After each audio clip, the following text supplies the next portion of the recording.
조갑제 TV 시청자 여러분 안녕하십니까. 2018년 10월 30일 밤 10시를 넘어섰습니다.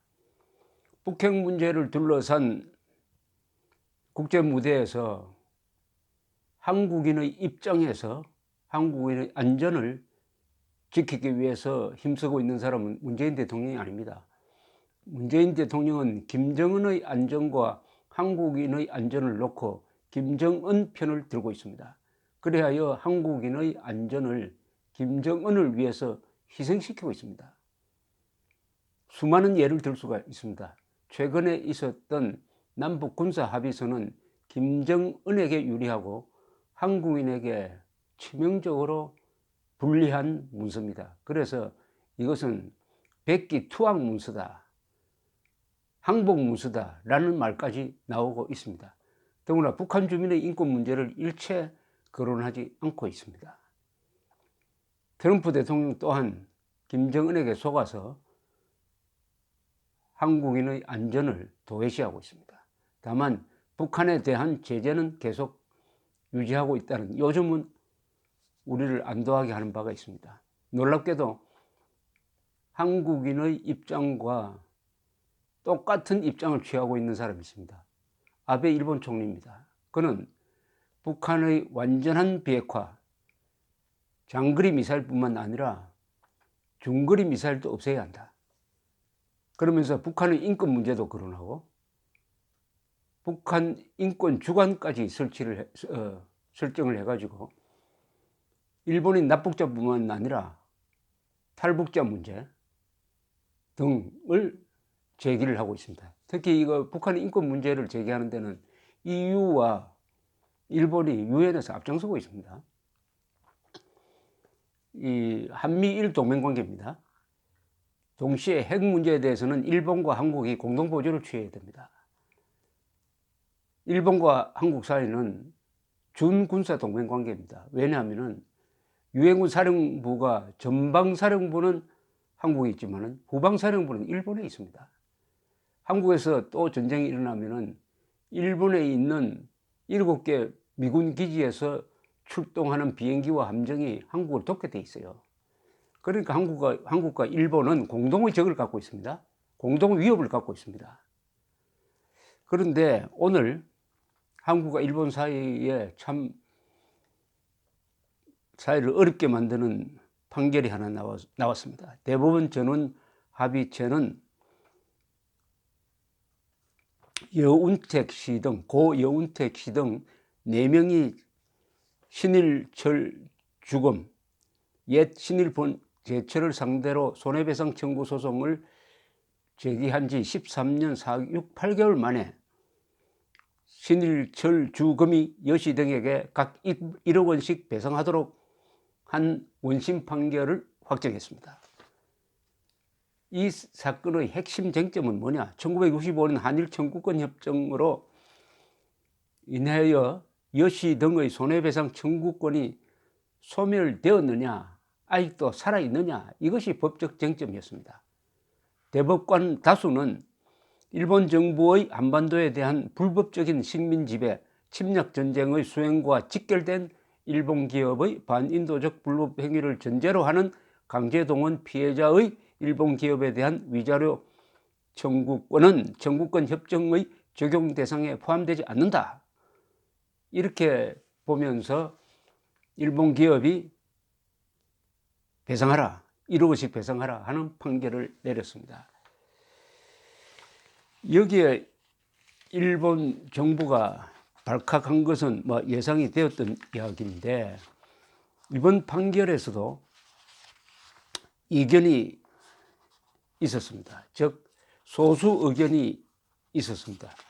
소수 의견의 내용은 이런 것이었습니다. 소수 의견을 낸 판사가 2사람이 있었습니다. 즉 1995년의 한일 기본조약에 의해서 그때 국교가 정상화되면서 맺은 이 청구권 협정으로 일체의 일본에 대한 청구권은 국가든 개인이든 주장할 수 없게 되었다 하는 이런 대목에 대해서 예외를 인정해야 된다. 그것은 일본이 반인도적 범죄를 저지른 경우에는 개인의 위자료 청구권은 살아있다고 봐야 한다는 게 우리 이번 판결의 다수 의견인데, 그러나 권순일, 조재현 대법관은 거기에 대해서 반대 의견을 냈습니다. 두 사람의 주장은 이렇습니다. 여시 등의 개인 청구권 자체가 소멸 포기된 것은 아니지만 청구권 협정에 따라 권리 행사가 제한되는 것이 맞다는 취지의 반대 의견을 냈습니다. 청구권 협정에서 규정한 완전히 그리고 최종적으로 해결된 것이라는 문구는 청구권에 관한 문제가 완전하고도 최종적으로 해결되었다는 뜻으로 해석하는 게 일반적이라는 그런 취지입니다. 이를 근거로 권 대법관 등은 협정에 따라 대한민국 국민이 일본이나 일본인을 상대로 소송을 통해 권리를 행사하는 것은 제한된다는 뜻으로 해석된다며, 한일 청구권 협정을 무효라고 볼 것이 아니라면 내용이 좋든 싫든 지켜야 한다. 그러면서 피해를 입은 국민들에게는 한국 정부가 정당한 보상을 해야 하는 것이 마땅하다는 소수 의견입니다. 이게 반대 의견, 여기는 반대 의견이라고 했는데, 물론 다수결에 의해서 이 소수 의견은 판결에는 반영이 되지 못하지만은 이런 의견이 있다는 것을 분명히 했습니다. 그러니까 대법관 사이에서도 전원 일치가 나오지 않고 서로 의견이 달랐다, 이런 내용입니다. 그런데 일본 정부는 예상을 하고 있었기 때문에 아주 즉각 반발하고 나왔습니다. 이수훈 주일 한국 대사를 외무상 고노 다로 씨가 초치를 했습니다. 불렀습니다. 외무성으로 불러가지고 유감을 표시했습니다. 15분간의 만남이 이루어졌는데 고노 외상은 이수훈 대사에게 이렇게 이야기를 했다고 합니다. 오늘 한국 대법원 판결은 청구권에 관한 문제를 완전하고 최종적으로 마무리를 지은 한일 청구권 협정에 분명히 위반된다. 일본 기업에 부당한 불이익을 끼쳐 1965년 국교 정상화 이후 형성된 양국 우호 협력 관계의 법적 기반을 근본부터 흔드는 것이다. 이게 상당히 중요한 지적입니다. 한일 양국 우호 협력 관계의 법적 기반이다. 청구권 협정이 바로 그런 법적 기반을 근본부터 흔든다. 이어 그는 고노 외상입니다. 법의 지배라는 원칙이 관철되는 국제사회의 상식으로 있을 수 없는 일이라며, 한국 정부는 일본의 기업과 일본 국민에 불이익을 주지 않도록 조속히 조치를 취해야 한다. 지금까지 한일 관계를 미래지향적으로 만들기 위해 노력해왔지만 오늘 대사께 이런 말씀을 드리게 돼 유감이다. 이 대사는 고노 외무상과 만났는데 외무상을 나오면서 기자들에게 일본 정부 입장을 잘 들었고 한국 정부 입장을 잘 설명했다, 이렇게 이야기를 했습니다. 일본 외무성은 판결과 관련된 후속 조치를 위해 아시아 대양주국 산하에 일한 청구권 관련 문제 대책실을 설치했다고 했습니다. 이 법 해석을 놓고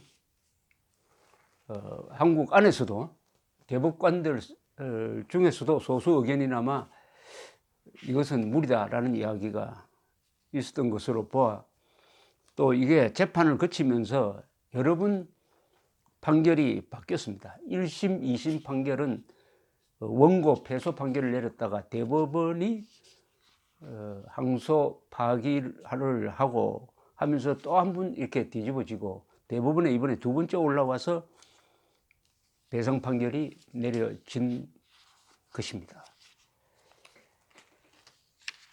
이번 이 문제가 북핵 해결을 두고 한국과 일본이 전례 없이 협력해야 되는 이런 상황에서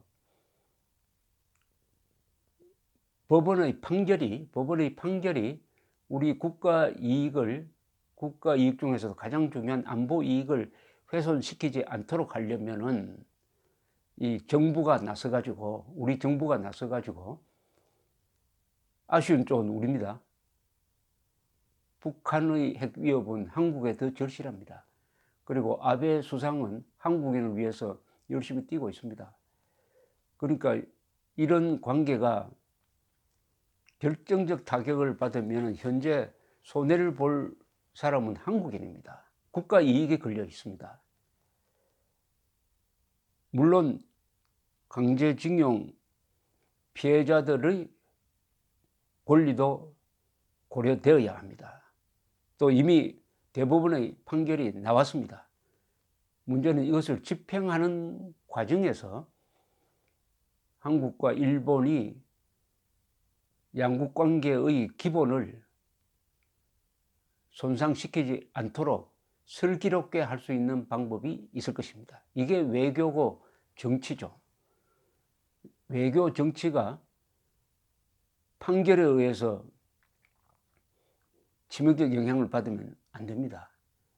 그러니까 박근혜 정부 때 이 대법원, 이것을 심리한 대법원에 대해서 정부 쪽에서 설명을 한 것으로 보입니다. 이것을 재판 개입이라고 몰고 가는데 외교 문제에 관한 법관들의 지식은 한정되어 있습니다. 그것을 법 조문 가지고만 해석할 수도 없는 부분이 있습니다. 따라서 외교와 관계되는 판결을 할 때는 반드시 전문가들인 외교관의 의견을 들어야 합니다. 그건 간섭이 아니에요. 정확하게 알고 국가 이익을 고려해서 재판을 해야 되는 것이죠. 그것을 무슨 적폐청산 차원에서 수사 대상으로 삼아서는 안 될 것입니다. 이런저런 일로 해가지고 한일 관계가 어렵게 되면은 모처럼 1965년 이후에 지금 계속되고 있는 53년 됐네요. 계속되고 있는 한일 우호 관계는 두 나라 간의 관계 중에서 가장 좋은 축에 들어갑니다. 그것은 한미일 동맹관계이므로 또 무엇보다도 양국이 민주주의 국가고 법치국가이고 또 무엇보다도 공동의 위협을 갖고 있기 때문에 한국과 일본은 친해지고 또 친합니다. 원래 일본에 들어가는 한국 관광객이 900만에 육박한다고 합니다.